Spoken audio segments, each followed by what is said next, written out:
Hi, everyone. Thank you so much for being here. My name is Pierce, and I'm the director of the Transnational Literature Series at Brookline Booksmith, just outside of Boston, Massachusetts, and your host for tonight's conversation with Viet Thanh Nguyen and Walter Mosley. The Transnational Series focuses on stories of migration, the intersection of politics and literature, and works in translation. This series was launched in early 2018, and while we so miss having in-person events at the store, we love having this opportunity to connect with you all virtually. Brookline Booksmith and the Transnational Series community is united against racism. Hate against Asian American Pacific Islander communities has risen during the COVID-19 pandemic, and in response to this alarming escalation in xenophobia and bigotry, we are donating the ticket sales from tonight's event to Stop AAPI Hate.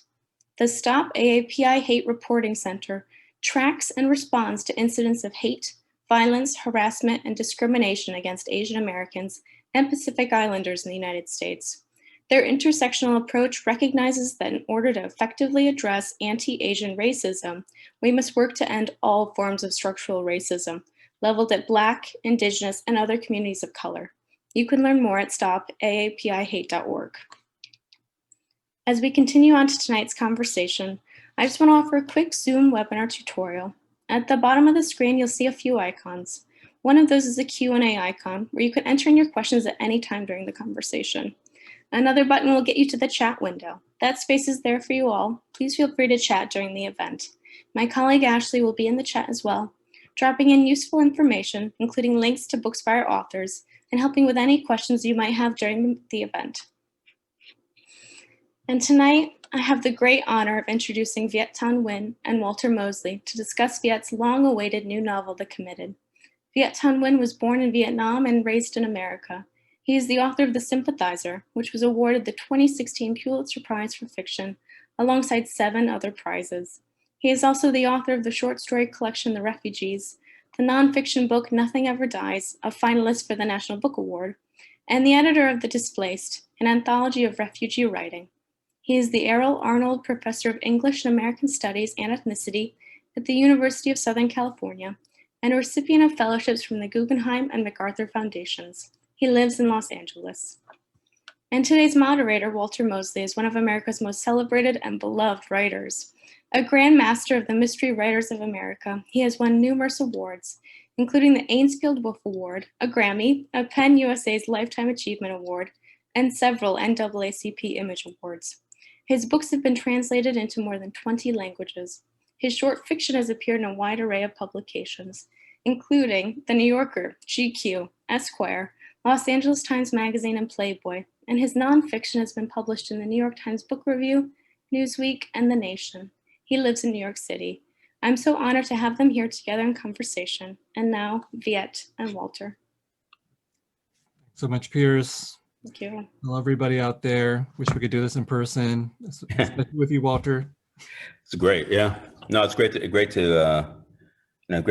be together. I mean, it's wonderful. It's wonderful to see you again. Remember, last time was at the Holocaust Museum. I don't know what that means, but yeah, that was in person in Los Angeles. That was a great event. I really enjoyed that.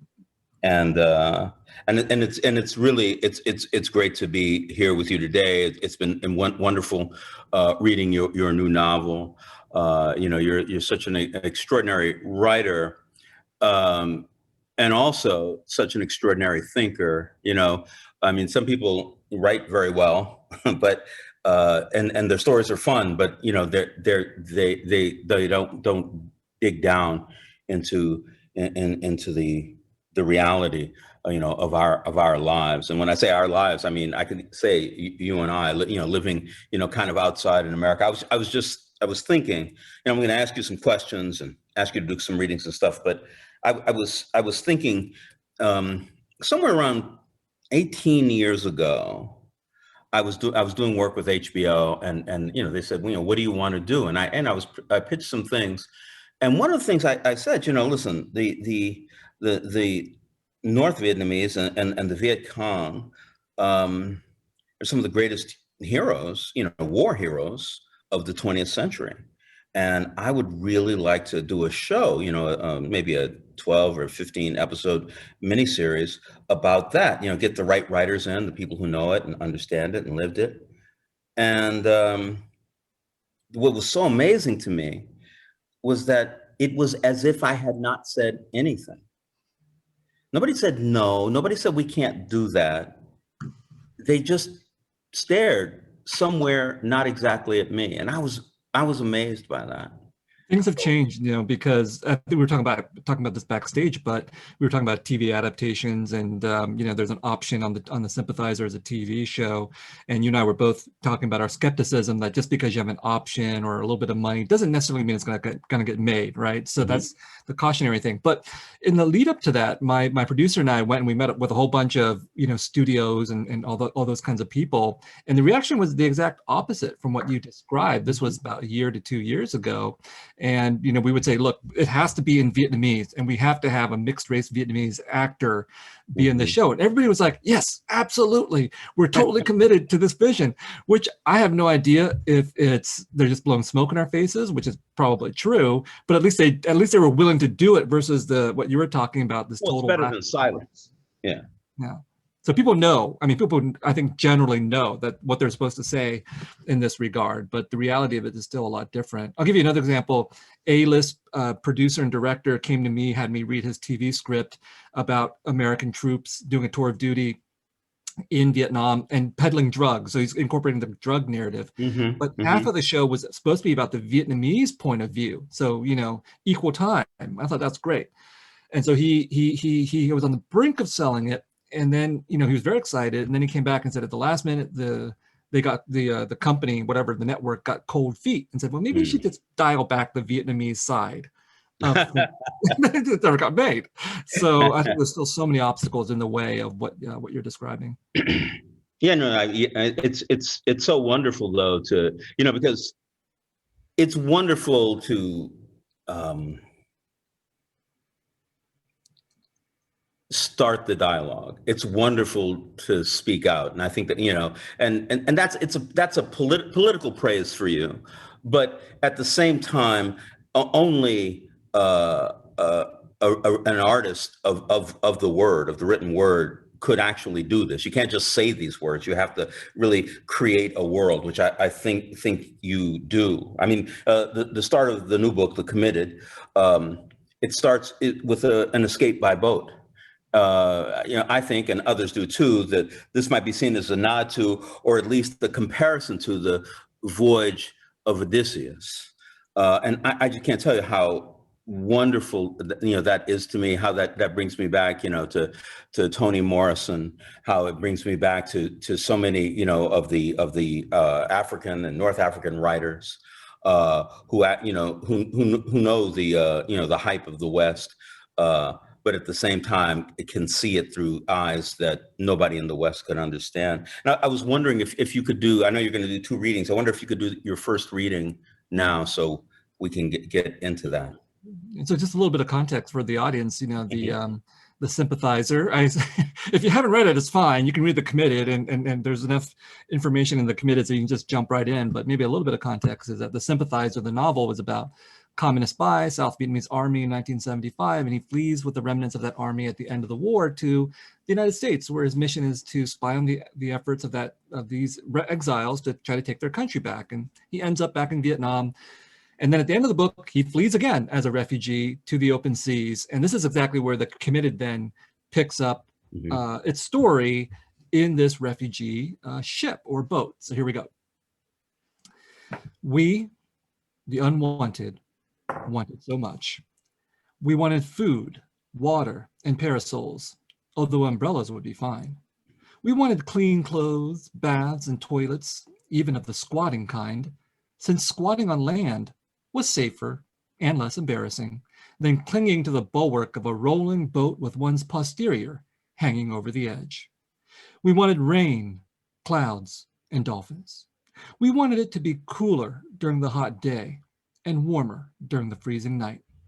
We wanted an estimated time of arrival. We wanted not to be dead on arrival. We wanted to be rescued from being barbecued by the unrelenting sun. We wanted television, movies, music, anything with which to pass the time. We wanted love, peace, and justice, except for our enemies, whom we wanted to burn in hell, preferably for eternity. We wanted independence and freedom, except for the communists, who should all be sent to re-education, preferably for life. We wanted benevolent leaders who represented the people, by which we meant us, and not them, whoever they were. We wanted to live in a society of equality, although if we had to settle for owning more than our neighbor, that would be fine. We wanted a revolution that would overturn the revolution we had just lived through. In sum, we wanted to want for nothing. What we most certainly did not want was a storm, and yet that was what we got on the seventh day. The faithful once more cried out, "God, help us." The non-faithful cried out, "God, you bastard." Faithful or unfaithful, there was no way to avoid the storm dominating the horizon and surging closer and closer. Whipped into a frenzy, the wind gained momentum, and as the waves grew, our ark gained speed and altitude. Lightning illuminated the dark furrows of the storm clouds, and thunder overwhelmed our collective groan. A torrent of rain exploded on us, and as the waves propelled our vessel ever higher, the faithful prayed and the unfaithful cursed, but both wept. Then our ark reached its peak and, for an eternal moment, perched on the snow-capped crest of a watery precipice. Looking down on that deep, wine-colored valley awaiting us, we were certain of two things. The first was that we were absolutely going to die, and the second was that we would almost certainly live.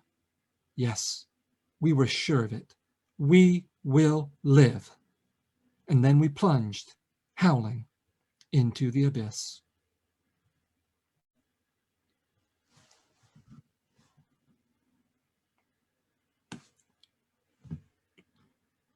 You're muted, Walter. I know. No, it's really beautiful. It's really beautiful. I muted myself because, I kept making noises while you're reading, like, and I know, this is not church on Sunday. I can't do that. But, it's so beautiful. What's so beautiful about the language itself is gorgeous. And I think that's, one of the reasons. I mean, you can read books for many reasons. And if you only read your book for that reason, that would be wonderful. You could have that experience, like you would have with, 100 Years of Solitude, or like you would have with Ulysses. And maybe it's not as far over as Finnegan's Wake, but, it's really, really gorgeous. But the other thing about it, and the other thing that's so beautiful, I believe, is that it's so also pedestrian. You can't tell a story to people unless they can be there with those characters. And the only way you can do that is through the pedestrian experience. If I take a guy out of his house in Cincinnati and throw him on this boat and talk about how he's feeling on that boat, or she, then that's the thing. I wanted to ask you, I mean, I know maybe you'll think it's a simple question, but could you talk a little bit about why that journey was the spot to begin this novel? Yeah, I don't know. I mean, as a writer, you're trying to figure out where to start the story is always kind of a challenging one. But it seemed to me that it made sense just to go continuously from where The Sympathizer left off and where this book started. And if you read the book, then right immediately after the prologue, then there's a big cut. There the prologue that we ended right there with the abyss. We leap immediately from there to Paris of 1982, and we skip over the fact that they spend a year at an Indonesian refugee camp. And given everything that the book deals with, because there's a lot of stuff happening in this book, I thought I cannot pack a year of an Indonesian refugee camp in there. I'm just going to have to refer to it in flashback.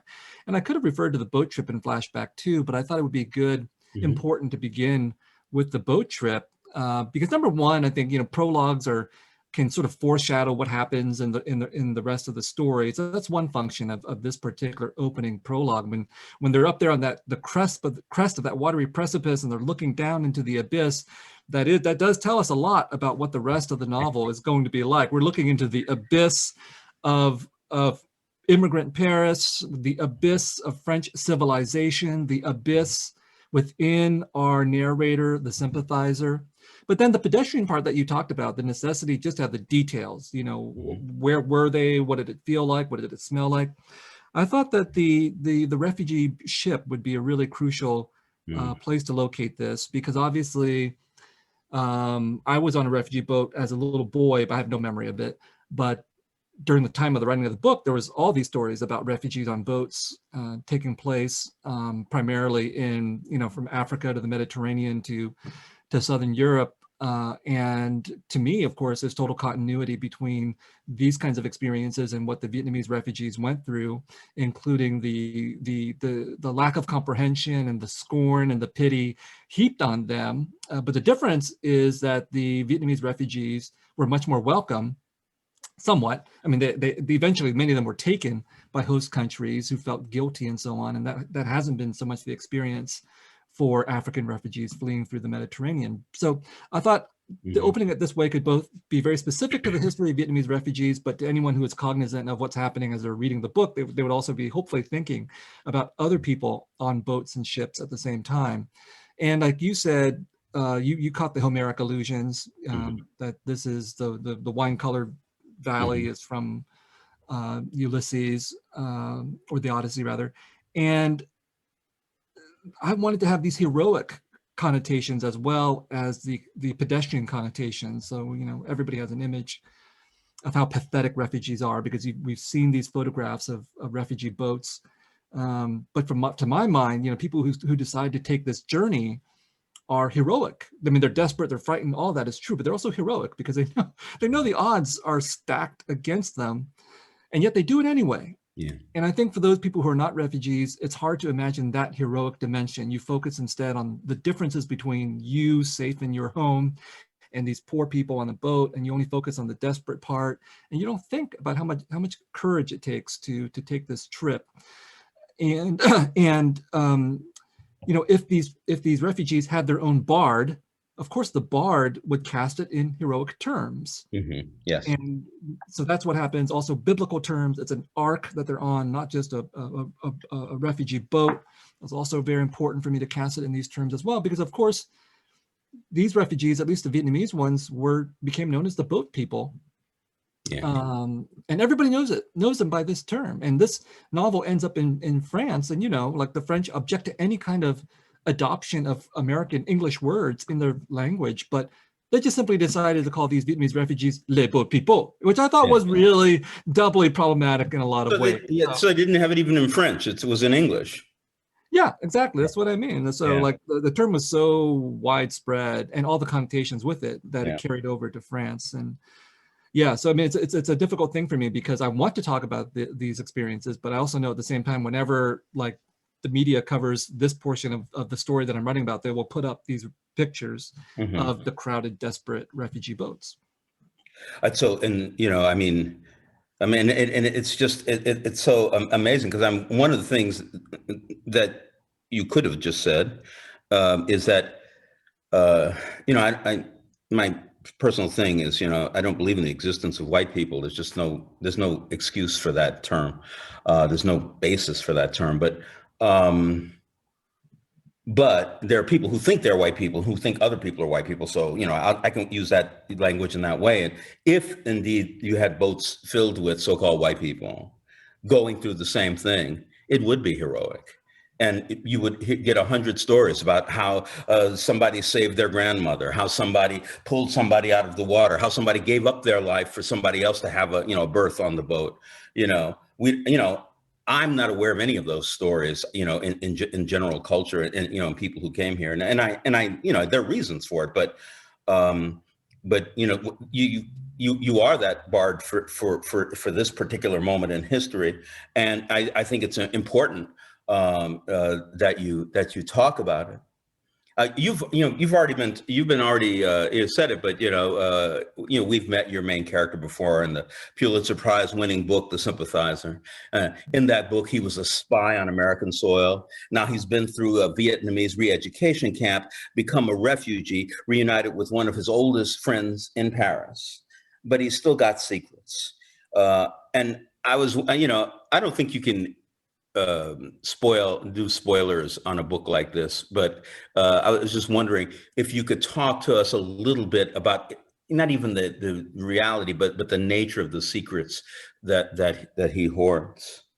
Well, just to talk, go briefly back to your first point about white people and boats, I Oh, do okay. mention in the book a couple of things, which is, hey, Christopher Columbus, that was a boat story. Yeah. The Pilgrims, that's a boat story, but we don't call them boat people, obviously, because they're heroes. We don't even make the connection between those two things. And I say, hey, the Pilgrims were lucky that they got to the New World, the so-called New World, without the benefit of a photographer waiting to take their picture when they got off the boat, because they probably looked pretty nasty at that point. But instead, we have the heroic oil paintings instead. So, so our narrator arrives in Paris without the benefit of all of that glamour. And instead, he's fresh off the Boeing instead of fresh off the boat. And, he's carrying secrets, like you mentioned. Like, this is actually not a giveaway of anything, but from the Sympathizer that he was a communist, but he kept it secret from his best friend and blood brother, Bon, that they have a blood brother triangle, those two plus Man, and Man is also a secret communist. So everybody knows that they're communists except for Bon. Bon is an ardent anti-communist. So there is a lot of dramatic tension between the fact that you have this blood brotherhood that's very genuine and sincere between these three, but two of them are keeping secrets from the third one. So in Paris, Bon is still ignorant. Man is not yet there. So it's just Bon and our narrator, the Sympathizer. And this story is different than the Sympathizer, because in the Sympathizer, Bon wanted to go back to Vietnam and kill communists, and our narrator's job was to keep him alive. Here, they're both kind of wrecked by the experiences they went through in the Sympathizer, and they just make some very bad choices and become involved with this crime gang and drugs and violence and all this kind of thing. And at the same time, there's that tension remains, that of the secret between the two men. And of course, then part of the drama of the book is, does Bond find out, or doesn't he find out, and what's going to happen? So it was a lot of fun to write that kind of tension-filled crime and secrets narrative. Yeah, well, and I'm certainly, I'm telling you, you're right that it's dramatic. It's also comic. There's so many, there are moments, where you're feeling, that you're in the middle of a comedy routine, but it's a part, but you make it a part of life. It's not like it's just separate, how they're living.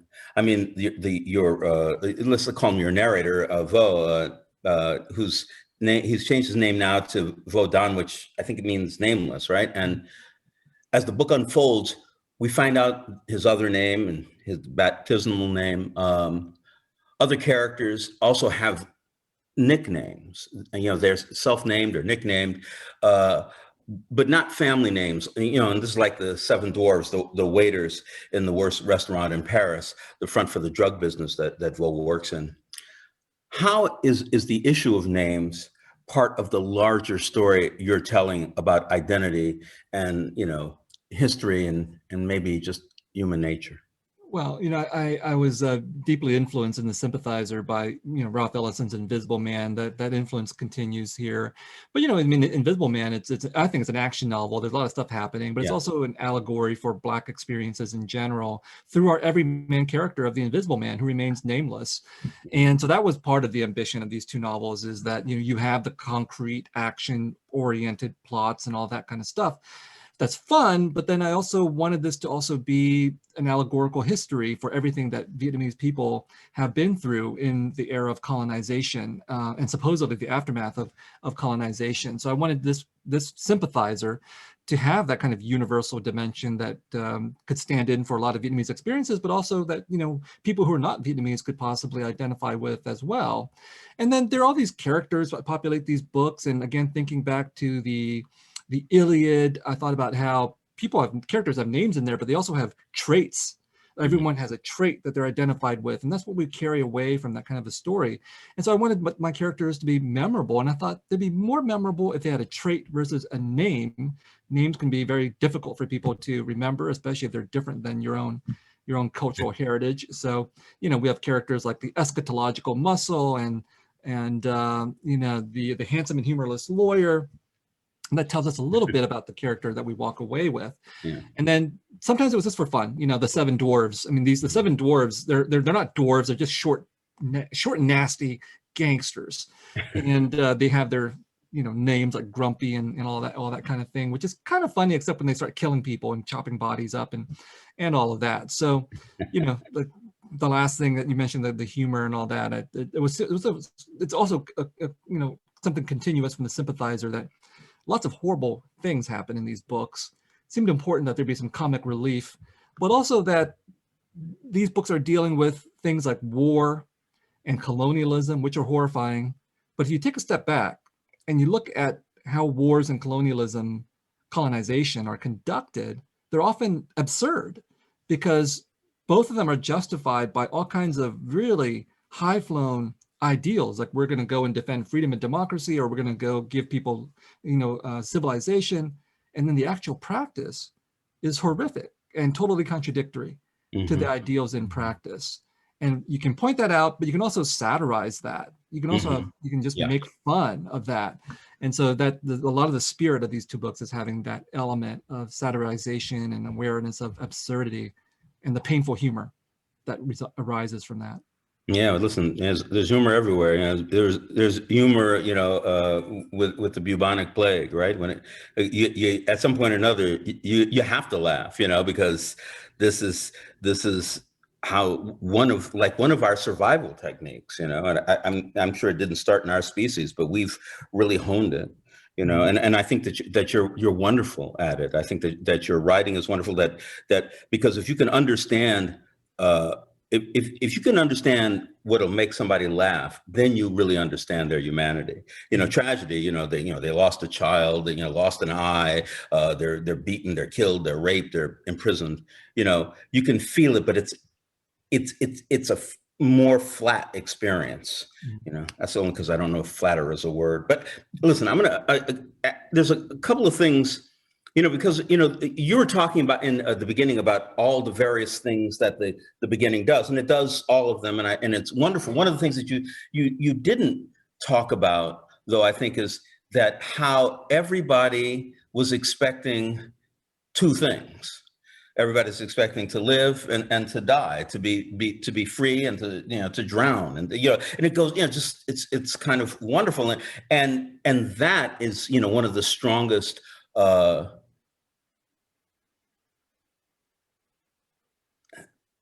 Parts of your book. The book is narrated by Vo, who announces that he is of two minds, almost like having two narrators. And so many times those two minds take on each other as they try to process the experience in Paris and their history. And I wondered if you could tell us about this bifurcated man and his internal dialogue. Yeah, I think, you know, what can I say? I remember when I sent out the Sympathizer for you know, for an auction that never actually took place because nobody wanted to buy the book. You know, I had a conversation with an editor, and the editor said, you know, who's he having a conflict with? Because apparently that's what you got to do in books. Books have to involve conflicts between two characters, right? And I thought about it, and I said, I think he's having conflict with himself, which is not the right answer, you know, because that editor did not offer to buy the book. But I thought, why not? I mean, I think I can point to other examples of literature where it's a great internal drama that takes place. And as you said very accurately, this is a guy who explicitly posits himself in the very first line of the first novel, and it continues into this novel, that he's a man of two minds and two faces. He can see any issue from both sides. So I felt that if I could just make him interesting enough that his internal struggle could be a compelling dramatic situation. And his internal situation is basically just much more dramatic and exciting version of the internal situation I find within myself, that I think of myself as a man of two faces and two minds too. I'm just much more boring. But you know, that experience comes from just living as a refugee, as an Asian American, Vietnamese American, so-called minority in this country, where I think a part of the universal condition for those of us who have these types of identities or experiences is always being aware of ourselves in a dualistic fashion. You know, Du Bois stated it very clearly. Frantz Fanon, who's quoted in this book, also says this as well. This is part of the so-called minoritized or colonized condition.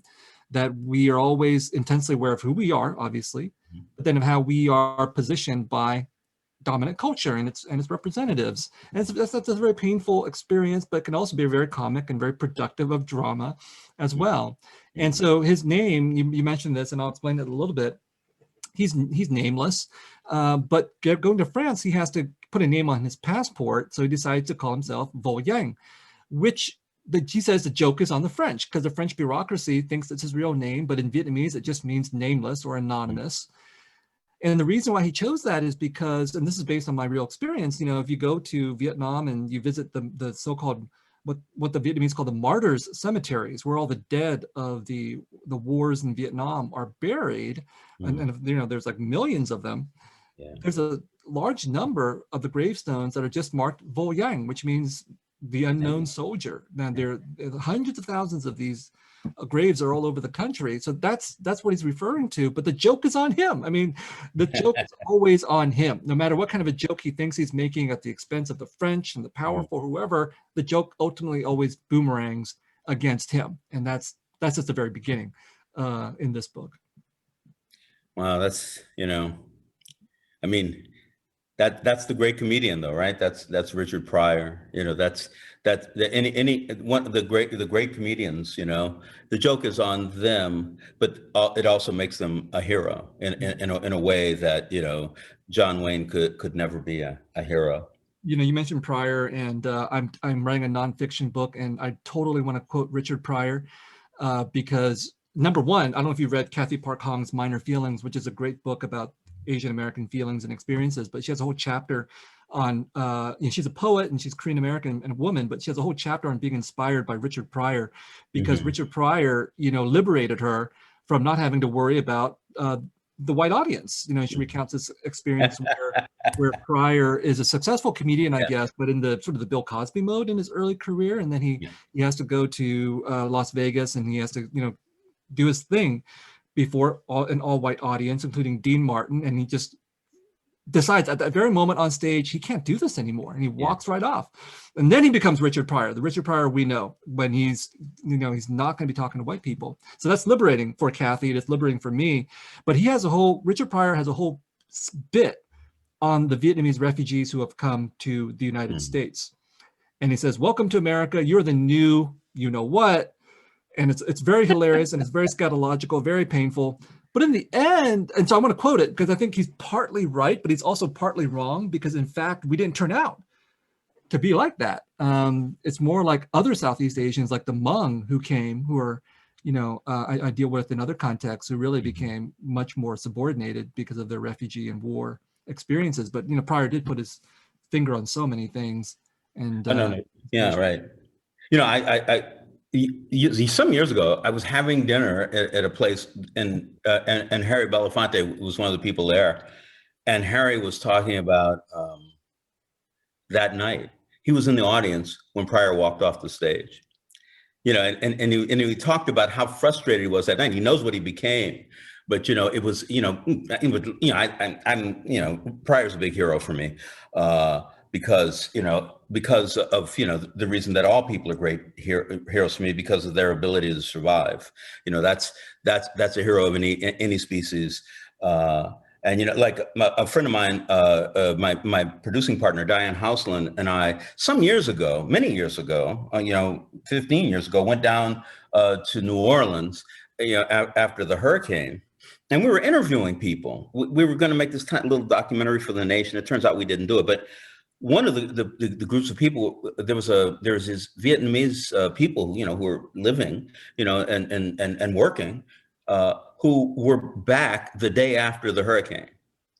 And Diane was asked and said, well, most people, it's taking them, weeks, months, in some cases years to get back. And here, the next day you're back. They said, well, we're from Vietnam, this was just a rainstorm for us, and you just have to love it. It's like, because some people are heroes because, they want to be heroes, the marshal or whatever. But the people you write about and the way you write about them is what real heroes are. People who are in life and decide to survive rather than to capitulate.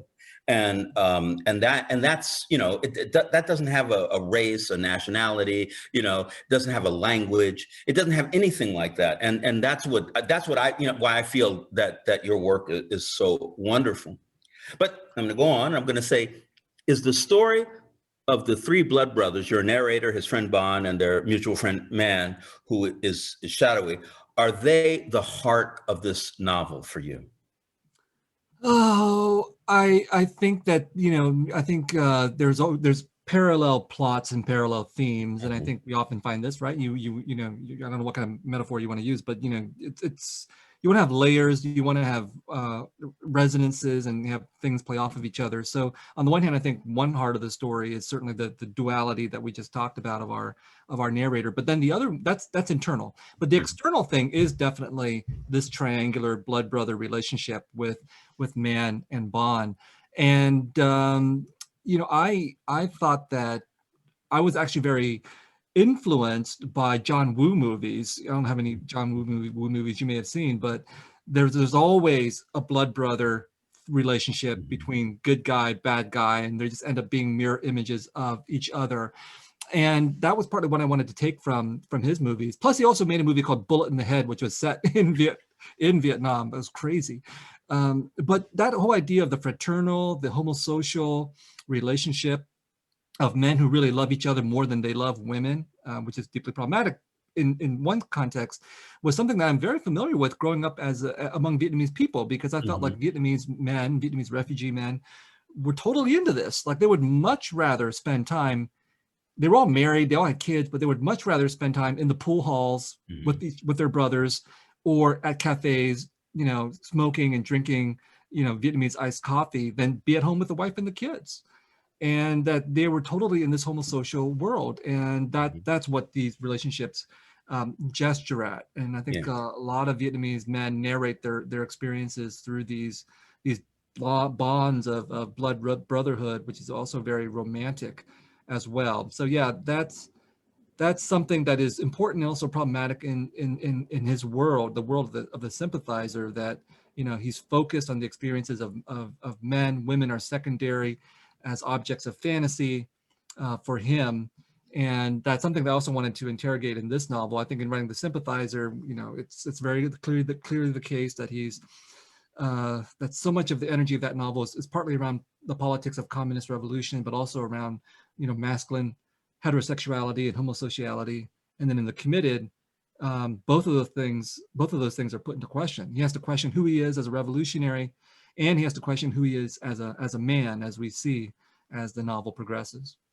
You know, this brings up a question for me, which I didn't write down, but I have it now that you said it. That, you know, I love a lot of Ken Burns's work because of his play with language and things. He pays a lot of attention to language. I think most clearly in the Civil War saga of his, but. But I wasn't terribly interested in the Vietnam documentary, not because I think there was anything wrong with it. It was just a lot of stuff that, you know, that I already knew. Me and my own politics at the time made me think of Vietnam much differently. You know, to quote Muhammad Ali, you know, ain't no Viet Cong ever called me nigger.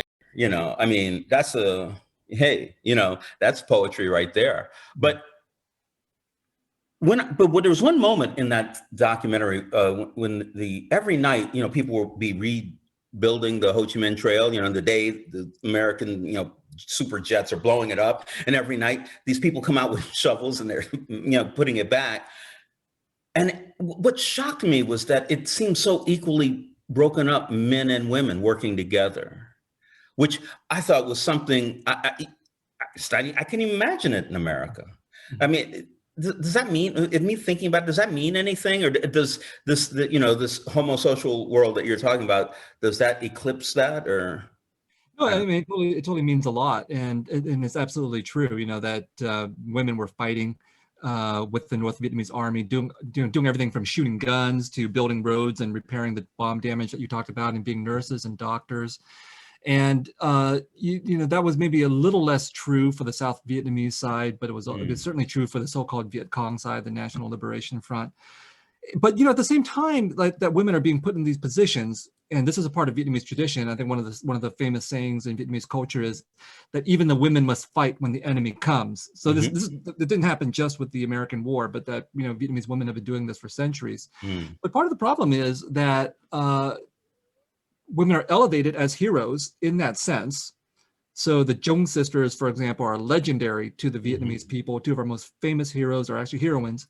But then they're also expected to be totally sacrificial. So when the war's over, you got to go back to the hearth and raise your family and your kids, and then you're no longer the hero. So the women are still put into these either or situations. And then what's worse, if they're not heroes and they're not sacrificial mothers, then they must be traitors. So that's another position they get put into, and that's simply part of our narrator's world. He doesn't really think about these things. So the only way that the external perspective is brought in is through having characters like the handsome and humorless lawyer and the aunt that our narrator finds himself living with, women who are actually feminists and who are actually very vocal about what they believe in. And they talk to him, and he's recording it in his confession that we're reading, but it's not really fully penetrating into his consciousness. But that was why it was important for me in parts of the novel to make sure women said things that have never occurred to him before, which Vietnamese women have thought about for a long, long time. And so that was part of the fun, is to make sure that his blindness starts to get punctured by these realities. Wow. Oh, all right. Thank you for answering that question. I've been thinking about it a lot. It brings up another question, but I'm not gonna go there right now. I'm gonna say one of the funny parts of the book for me was him doing the math on what he would actually make on his newfound drug business after everyone, including his so-called aunt, takes their cut.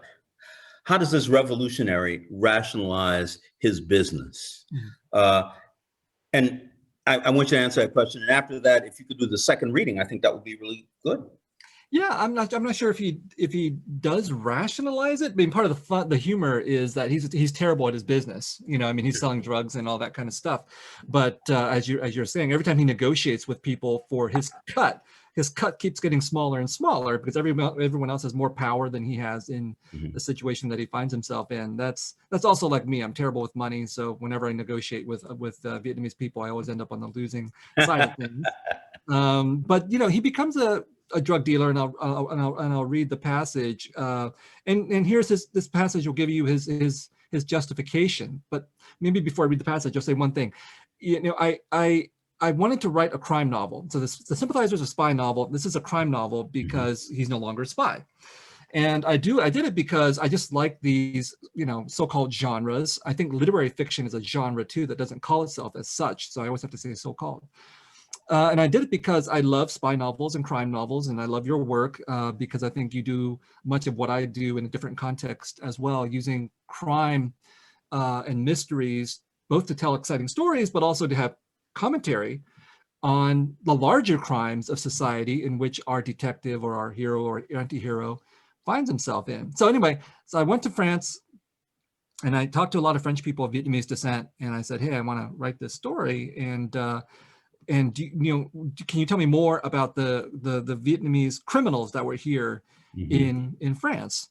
And I think every single person said, you know what, we don't do that here. In other words, we cannot think of any French people of Vietnamese descent who became gangsters. Yeah, right. And I thought, this is weird because I know a lot of Vietnamese Americans who became gangsters and went to prison and did terrible things. So I don't understand how your branch of the family in France somehow came out differently. But anyway, that's what they insisted on. So I said, okay, I'm going to make these gangsters ethnic Chinese from Vietnam. And then they said, sure, the Chinese would do that. So anyway, that's where the world he finds himself in. And here is what he has to say about justifying himself. Was I actually becoming that most horrid of criminals? No, not a drug dealer, which was a matter of bad taste. I mean, was I becoming a capitalist, which was a matter of bad morals, especially as the capitalist, unlike the drug dealer, would never recognize his bad morality or at least admit to it. A drug dealer was just a petty criminal who targeted individuals. And while he may or may not be ashamed of it, he usually recognized the illegality of his trade. But a capitalist was a legalized criminal who targeted thousands, if not millions, and felt no shame for his plunder. So that's his rationalization. I may be bad, but I'm not that bad as the capitalist. Listen, this has really been wonderful, and I have to, let your fans, ask you questions. I'm just gonna say one thing about. You just quote one little, snippet from you, which is not from your novel, but I think is just wonderful and maybe even explanatory. However, it meant so much to me, when you said Vietnam is a country, not a war. And you can elaborate on that, or said, well, listen, that's it. Well, let me just first start by saying that wasn't me. I mean, I said it, but I'm not the one who came up with it. Okay. I think that, for those of us who have come to the United States as refugees or as immigrants, or just, even if we were born here, I think many of us are well aware of the fact that we're here because of the war in Vietnam. Mm-hmm. And then many of us are also aware that for most Americans, the only thing they know about Vietnam is the war. Mm-hmm. And that for a lot of Americans, when they say Vietnam, it's oftentimes a shortcut. They're not saying Vietnam, the country, they're talking about Vietnam, the war. And that is, on the one hand, the only positive I can get out of that is at least we're known for something. It's like, okay, so at least we can have a starting point for a conversation, and at least writers like me can get our books published, because at least we can say, hey, you heard about the Vietnam War, right? So let me tell you a story about that. That's our particular unasked for trauma that we're saddled with. And so then a lot of Vietnamese Americans and Vietnamese in Vietnam have insisted that this is a country, not a war. It's a very simple statement, but just try to provoke people into thinking that the country existed long before the Americans came, and we exist long after the Americans left. And that if you visit now Vietnam, which you should do, it's a beautiful country. It's very affordable for Americans. It's a lot of fun. I've been there many times and had a lot of fun. Almost like the overwhelming majority of people were born after the war. The country's ruled by a communist party, but it's almost wholly a capitalist country. Mm-hmm. So the only communist thing about it is the political repression, mm-hmm. and the one-party rule. And people just want to move on, mm-hmm. for better and for worse. They want to move on. And so to call Vietnam a war just simply pins them and us to this landscape of the American imagination, where we only exist relative to what the Americans did. But that puts me in a very difficult position, because I think, in fact, I do want to talk about the war. Mm-hmm. And I think there is more to be said about the war. And yet there's something else we should talk about. So these novels are my attempt to say, I'm going to talk about the war and the aftermath and colonialism, but I'm going to do it in my terms, not in the terms of the Ken Burns documentary, for example, or in all the other ways that Americans have thought about this, but talk about it from Vietnamese perspectives, because I think we, or at least I, have something very different to say about this war and its aftermath. Well, listen, I'm sorry that we can't talk for a couple of hours longer, but we have our hour to do. So we're going to move on. The audience is going to ask questions, and I'll listen, wrapped. And it's been really great talking to you. It's been great talking to you, Walter. Hopefully after the pandemic, we'll meet up somewhere and we'll have a couple of hours, have a drink and dinner together. Before we get to the questions, I just want to say thank you to both to Walter, but also to Brookline Booksmith for supporting Stop AAPI Hate, and to Grove Atlantic, who publishes me, but also some of Walter's books as well, which is matching the Brookline contribution from your ticket proceeds. So it's I don't know. It's been a hard couple of days for many of us, especially Asian Americans, after the shootings in Atlanta. Lots of anger and hurt and upset, and So anyway, I appreciate the support. Thank you both. I do not want to interrupt you at all. That was incredible. But we have a couple of excellent audience questions. I'm going to group them and we'll see how quickly we can get through them. I don't want to keep anyone too late. So the first two, Viet, can you talk a little bit about your decision to move the second book to France, and how did you develop your knowledge of the French and of Paris? So, The Sympathizer, I just had to take care of business. You know, like I grew up in the United States, so I'm an American. So I thought with the sympathizer, I got to take care of the American side of things first, write about the American war, and do my best to offend everybody. So Americans, anti-communist Vietnamese, pro-communist Vietnamese. And I did do that. And then after that, I thought, well, who else is there left to offend? The French. So that was one of the reasons, you know, as Walter said, there's humor and satire in the book. I wanted to take full advantage of that. The French are kind of easy to satirize. And so, you know, he goes to France, he lives with his aunt who is an intellectual, and she, like him, is of mixed race descent, French and Vietnamese parentage. And she hangs out with all the French intellectuals and left-wing activists and politicians and so on. And that is a huge object of satire in the novel.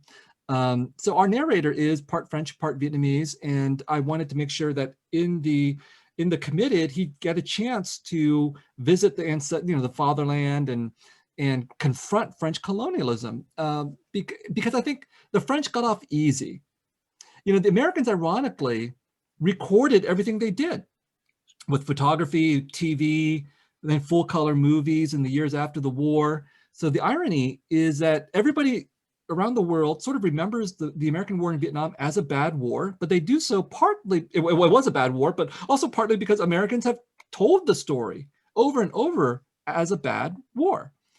And the French, you know, they did terrible things in Vietnam, Laos, and Cambodia during French colonization, but they got off easy because we don't have the full color spectacle that the Americans created. So we have some black and white photographs, and they mostly record the French looking nice, wearing white linen suits on their colonial plantations and everything like that. And here in the United States, I think you even have restaurants called like Le Colonial, which feature exactly those photographs. So when we think about French colonialism, it's oftentimes this gauzy idea of the beauty of French people and French culture and so on. And it's exacerbated by movies like Indochine with Catherine Deneuve and The Lover. And so this novel it expresses a love-hate relationship with the French. I mean, honestly, I have to admit, I'm probably mentally colonized. I do go weak in the knees for French culture and the French language and all of that. But I also have a lot to say about what the French did. And so the novel enacts both sides of that relationship. Lovely. Your novels focus on relationships between men that you refer to as homosocial. Is there a Vietnamese woman author that you would recommend? Oh yeah, absolutely.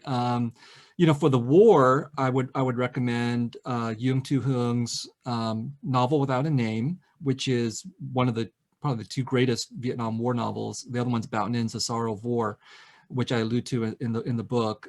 Yung Tu Hung, I guess the American spelling would be Duong Tu Huang, novel without a name, but she also wrote a number of other novels, and she lives in exile in France because, you know, she was a military. Going back to Walter's question, she was a combat veteran. I mean, she was in the army, and she was a Communist Party member, and then she became disillusioned in the years after the war. She thought, oh, the country and the party had become totally corrupt.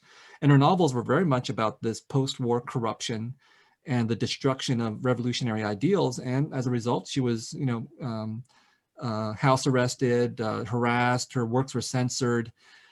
So now her works are not even published in Vietnamese. It just goes straight to French and English translation. And she lives in exile in Paris. My friend, Viet Thanh Nguyen, who is the author of the novel The Mountains Sing, you can find that easily enough by that title, just came out last year. It's been very successful. I blurbed it as being like the grapes of wrath for Vietnam, because it does deal a little bit with the American war in Vietnam, but mostly it focuses on, you know, this period of French colonization and what happened to the Vietnamese people, including this horrifying famine in the north that killed like 1 million people. And my parents, born in the north, were children during that famine, and they have stories about that. I mean, 1 million people in North Vietnam, that's out of a population of about, like at that time, probably like 10 million people. So it was horrifying. So The Mountain Sing is a beautiful novel, and I'm sure that you'll like it. And I meant, so Yung Tu Hung is Vietnamese, like a Vietnamese citizen in exile. And Nguyen Phan Quế Mai was born in Vietnam, grew up there, pulled herself up by her bootstraps, and now is like living this international lifestyle because she's married to a diplomat. But the novel is purely centered in Vietnam. So those are two starting points. Lovely. Thank you. Ashley has put those links in the chat and those titles, and I'm seeing lots of love already for The Mountains Sing. That seems to be a favorite. Okay, let's see. Yeah. Are the Sympathizer and the Committed available in Vietnam? Do you have any sense of how the books are regarded there? Two of my books have been translated into Vietnamese, the short story collection, The Refugees, and the edited book, The Displaced, Refugee Writers and Refugee Lives. And here's an illustration of the problem. The Refugees was translated in two editions, one for Vietnam and one for the overseas market. And in the Vietnamese edition, an entire short story was removed. That story is called War Years, and it's the only autobiographical story I'd ever written, ironically enough. And the reason why it was taken out, I believe, is because that story deals partly with anti-communist feeling in the Vietnamese American community. And so when I wrote The Sympathizer, I thought, this, like at least the last quarter of the novel is set in Vietnam and like criticizes the Communist Party and the aftermath of the revolution and the war. I find it hard to imagine that this could be published in Vietnamese. And so that in fact is actually what has taken place. I mean, we have a translation I have a publisher, I have a translation, but the politics of Vietnam are complicated, and it's not possible yet to secure permission to publish this translation. So the Committed is not even on the table yet right now. So when I see news like, Colson Whitehead's Underground Railroad is translated into Vietnamese, and Min Jin Lee's Pachinko is translated into Vietnamese, which are great books, I'm happy for them, but I feel a little twinge. I would like The Sympathizer to be available in Vietnamese as well, but I don't know when that will happen. I did not know that. That's fascinating. Let's see. Here's a good one. Can you elaborate on the formerly colonized living in the land of his colonizer? Sure, that comes. The big question. Comes from my friend Adiha.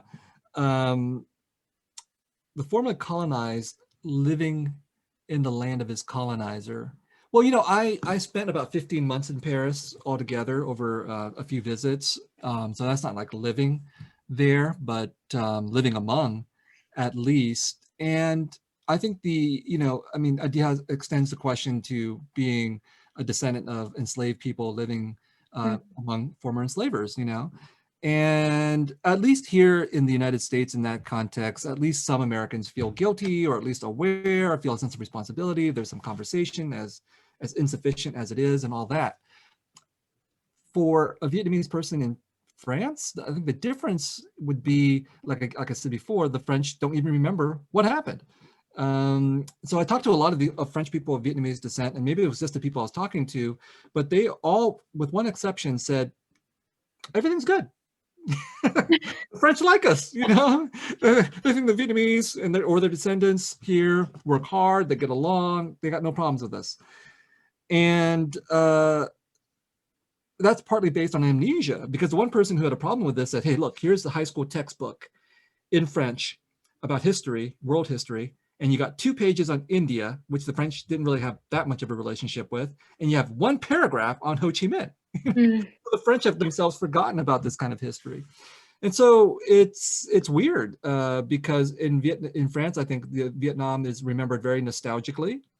There are French people who go to Vietnam, and they go there out of the sense of, either, historic, as tourists, but also they want to help Vietnam, recover from the horrible things the Americans did. So part of the point of writing The Committed is, again, to try to pierce past this nostalgic memory of what the French did, and also to sort of, encourage the French of Vietnamese descent, some of them, to remember themselves about what happened, and not to just take for granted the benefits of, number one, the benefits of being Vietnamese in France, but also something that no one brought up. I deliberately didn't ask this question because I wanted to see if anybody would bring it up, but no one brought it up, which was, I think, part of the reason why the French of Vietnamese descent have a good time in France is because they're not Arab, they're not Algerian, they're not Muslim, they're not Black. they benefit from that because that's where all the French angst is, you know, like, oh my God, the black people or the Arabs or the Algerians, that war was really bad, or, you know, these populations can't assimilate, all this kind of stuff. It's racism, which the French can't even say, barely can say the word, you know. Walter, you'll be happy to know the French also don't believe white people exist. Okay, that's another problem for them. And so I think that this is a roundabout way of answering the question, but simply to say that I think part of for me, the legacy of colonization for the Vietnamese there is that they've absorbed it, you know, that they've absorbed it so much that they don't see the relational aspects, that it's not just who they are, but who they aren't, that allows them to get along so well in contemporary France. It's fascinating. And I see Walter nodding. So let's do this question next. I'm going to try to summarize it a little bit. So you've already talked a little bit about the media and portraying Vietnam as a country and not just a war. And how has the sympathizer and the committed contributed to American historic memory around Vietnam? Or is that too soon to say? I have no clue. Okay. You know, I have no idea. You know, we were talking about TV and film earlier, and you know, there's a line in The Sympathizer where I say Hollywood is America's unofficial ministry of propaganda. And what I mean by that is that it is a part and parcel of the military-industrial complex, and the military-industrial complex is America. And so one of the ironies of what I just talked about, that the United States has portrayed the war in Vietnam as a bad war, implicating itself. Part of the irony of that, though, is that the power of American popular culture is so strong that this story is exported all over the world, which means everybody thinks of the war in Vietnam in this fashion, but they also think of the war in Vietnam as an American experience. So yes, bad war, but we're still going to talk about the Americans. And so that means that Americans continue to think about this war purely on their own terms. Feeling guilty, yes, for a lot of people, but still it's an American experience. And even a bad movie or a bad TV show will be watched by millions of people. But even a good book would be lucky if it gets read by tens of thousands of people. So I don't know what impact The Sympathizer has on American historical memory, because I just think that, you know, a novel against the weight of American popular culture, like movies, is so overwhelmed. Like Michael Mann, okay, so for example, you know, Spike Lee's The Five Bloods came out. I don't know what Walter's opinion of that movie is, but I was quite critical of it, because I felt that it was very important to center Black male experiences, obviously, but also I felt that it was doing so partly at the expense of Vietnamese people. Or Michael Mann is coming up with a new TV series about the Battle of Hue, which was also documented in Full Metal Jacket by Stanley Kubrick. And I'm very, you know, pessimistic just off the bat about how good not how good the series will be, but just like where Vietnamese people or Vietnamese experiences will fall into this. So I just think there's so much cultural weight based on the white American view of this war as being a white American experience, that one little novel like The Sympathizer is having a very hard time budging that.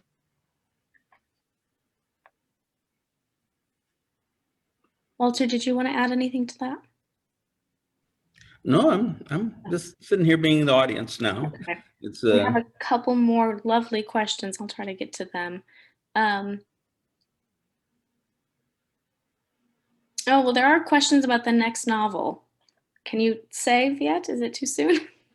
Well, you know, while I don't know what Walter's experience is in terms of thinking ahead, but I'm always thinking ahead. So when I was writing the Committed, I was already taking notes for the third novel, the third and final novel. It will not go any further. I think you have to know when to leave and you know, end a series. But I was already taking notes. I have a whole lot of notes, but I didn't know how to arrange everything. But then I took a long drive, like this past weekend, through California, and then all of a sudden, like all the arrangement of all these details fell into place, and I think I have the first 3/4 of the novel. But basically, he's going to return. So he's going to return to the United States.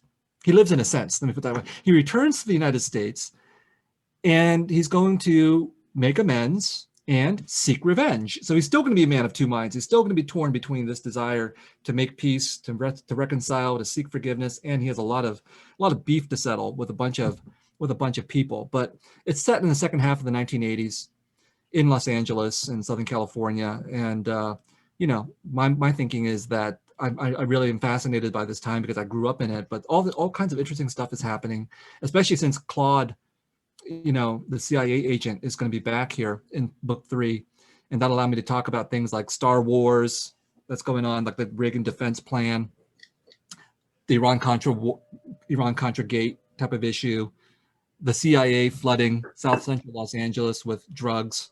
All of that is going to be enmeshed again with the resumption of the story about refugees in LA and the man with two minds. Thank you, Viet. Okay, one last question. This is a process question. I heard Viet say in another interview that because he was behind where he wanted to be in the progress of The Committed, he didn't have the luxury to go through his usual process of writing and polishing one chapter per month, which he used for The Sympathizer. Can he talk more about his process and how it was with The Committed, and whether his process has changed as a result now that there are undoubtedly more demands on his time? Yeah, so when I started writing The Committed, The Sympathizer had been successful in a literary way, which I was very happy with, but which meant that people still didn't care very much about me, so no one was bothering me. So I wrote the first 50 pages of The Committed, the same way I did The Sympathizer, very quickly and in isolation. And then the Pulitzer Prize happened, which is obviously great, but I'm not complaining. But it still meant that all these new requests came in for my time, and I have a hard time saying no. So then writing The Committed was very different because whereas The Sympathizer, I wrote it in sort of a 2-year period of like an ecstasy, The Committed was written in fragments. And I was very, every time I would step away for a month or two, and then I would come back, I'd have to reread everything that I'd written in order to find out where I was in the flow of the story. So that just added a couple of years to the writing of the book. So it was a very, very, very much more challenging experience. And I guess that's much more of what my life is now like, because I was writing this nonfiction book. I'm writing this nonfiction book, and again, totally fragmented writing experience. So in the fall, I didn't write for like 3 months, not a word. And then I finished grading in mid-December, and before I started teaching in mid-January, I wrote 30,000 words in a month. So it's just I just sort of had to adjust, and I think that's probably true of many writers. It would be great if we had always had the ideal circumstances of a beautiful office and no one bothered us, and we could always write 4 hours a day every day. I'm not that disciplined, but I think what I'll say to the writers out there is, what's important, it's great if you can write every day, but what's important is just make sure you write. So if 10,000 hours is the magic figure, I did 10,000 hours. I just did it over years and years and years. But there's no substitute for just sitting there and writing whenever you have the chance. And then you'll become a writer someday. Oh, thank you. Thank you for taking the time to be with us. But we do want you to get back to the writing. And I think that's it for me tonight. Walter, do you want to come back on so we can say goodbyes? Sure. Goodbye. It's been really lots of fun. Yeah. Thank you so much for being here, both of you. Yeah. Everyone in the audience, thank you. Thank you for coming in. I know lots of you came after we announced that the ticket sales would be donated. That rush was incredible. We'll be donating a really lovely sum of money to stop AAPIHate.org, and you can go learn more and contribute further if you can. Thank you, everyone. Thanks, Pierce. Thanks so much, Walter. Really love it. And we'll see each other within this year. We're going to see each other. We'll get together. Hopefully LA when you come back and do your business here. Bye, folks. Bye. Well, thank you so much.